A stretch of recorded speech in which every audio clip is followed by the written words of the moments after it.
stop setting deadlines for God. And I was guilty of that to the fullest because I'm like, God, 2 months, I expect to see results. 6 months, I expect to see results.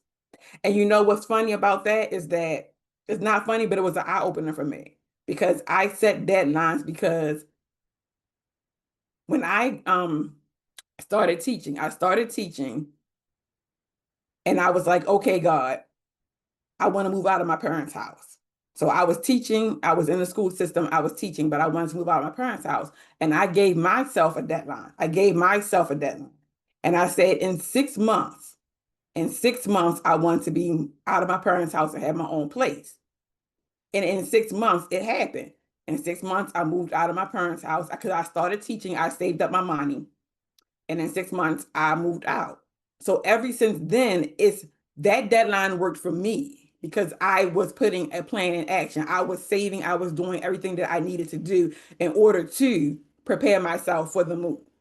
So I was saving the money, doing all of the budgeting. I was looking for places that I wanted to live, found me a spot, put in my application, did all of the things that I was supposed to do. So that 6 month timeline worked for me. And plus, when I'm on a timeline, I'm focused. I'm like focused. Everything else is like whoop, whoop, whoop out the window. I'm just like focused. This is my deadline. This is the timeline that I set. I'm going to stay focused and I'm going to be on it. And since that timeline worked for me all those years ago, because that was in 2001. I think it was 2001. I'm sorry, I said 2001. Yes, it was 2001, like 2001. Lord, time has gone by so quickly. I think it was 2001 or 2000. Since that timeline worked for me, then I'm always setting timelines and expecting God to work towards the timelines that I set just because that first one worked for me. So I realized that that's when I started setting deadlines.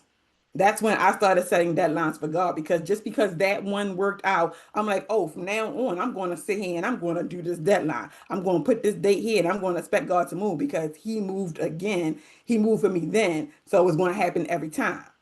And I realized I had to repent for that and be like, God, I'm sorry for setting deadlines. And then I had to realize that is not how it works.